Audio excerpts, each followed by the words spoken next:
Hello and welcome to Unpreachy, a podcast of reflections and homilies by the voices of St. John Chrysostom Parish. Today, Father Brian Zumbrum reflects on Matthew chapter 18, verses 15 to 20, the Gospel reading for Sunday, September 10th, 2023. So I recently began teaching a new class at Salesianum with one of my colleagues titled The Science of Happiness and the Teenage Brain. And we started the class by systematically dismantling all the comfortable myths that the students cling to about what will make them happy. That wealth will bring happiness. That the accumulation of stuff will bring happiness. That GPA and acceptance into their dream school will bring happiness. Now, you will probably be shocked by this, but despite facts and research and evidence, it seems our young people take a lot of lessons from us, which is, I'm just going to still fight that, despite overwhelming factual evidence that it is still not true. So many of our discussions got quite heated as we began to dismantle their cherished little golden idols. Until one student just declares in the middle of class, "Yo, guys, let's be real. If we sent a survey to all the top kids in the school about whether they like themselves or not, you know most kids would put no." He was like, why are we fighting what we already know is true? Then there was this really awkward silence. And then the bell rang. And I remember walking out of that room being incredibly saddened that I was not shocked by his statement. Because if working in education for the last 15 years has taught me anything, it is that the way I perceive the students I work with and the way they perceive themselves are not the same thing. When I look at the students, I see these young men who are smart and talented, thoughtful and compassionate, vulnerable and courageous, funny and faithful. But that is not what most of them see when they look in that same mirror. And as I was grappling with this gap, I read the second reading in a whole different light. Because since I was very young, I heard that love your neighbor as yourself, and assumed that the love your neighbor was the hard part. But I've begun to realize over these years that I actually think for most of us, the love our neighbor is hard because we don't actually love ourselves. And we don't know how then to share that love with someone else because we've never granted it to ourselves. It's funny, I'm actually convinced that most of the love that we have for ourselves is incredibly problematic. I think most of us have an incredibly conditioned sense of love when it comes to ourselves.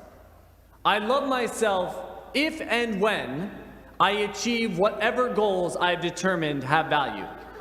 When I hit the grades or get the job, when I lose the weight or I cut back on the drinking, whatever it is, that's when I love myself. Or we love this idealized version of ourselves that we create, but we somehow struggle to love the flawed, messy, exhausted, real person that we are in any given moment.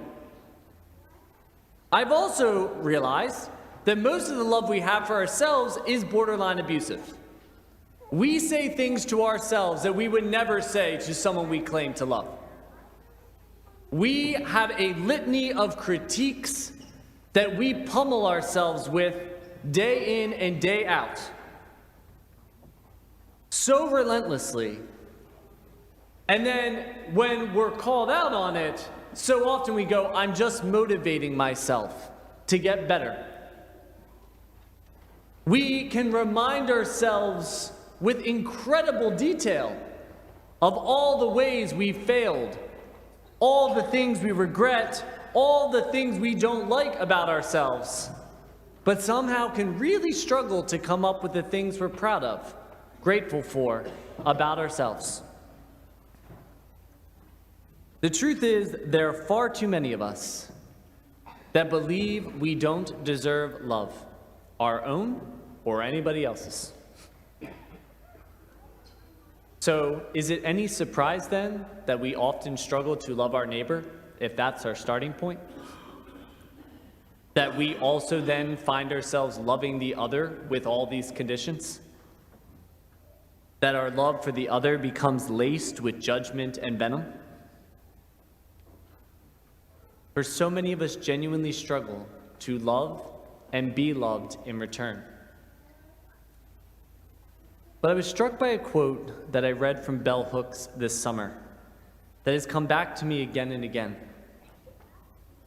And it goes, "We cannot expect to receive the love from someone else that we do not give to ourselves. The light of love is always in us, no matter how cold the flame. It is always present, waiting for the spark to ignite, waiting for the heart to awaken. We are made for love, and we are made to love, my friends. And we can this day choose the love that we seek. We can choose to love ourselves with that unconditional love that God extends to us. We can choose to love ourselves not for what we achieve or produce, but simply because we are, that we exist.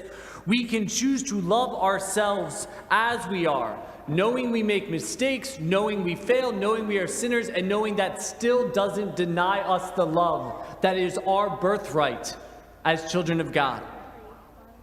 We can choose to speak only words of love to ourselves, words of forgiveness and patience, words of empathy and encouragement, words of faith and love. And as we learn to love ourselves truly, as we learn what it means to deserve to be loved, then we can so much more easily pour that love out to others, showering and embracing them in a love that takes them exactly as they are and delights in what we find there. And in so doing, we begin to build this kingdom of love together. For where 2 or 3 are gathered in love, there God is truly in our midst. May God be praised. Unpreachy is a production of St. John Chrysostom Parish in Wallingford, Pennsylvania. Visit us at sjcparish.org. If you enjoyed this episode, please share it with a friend.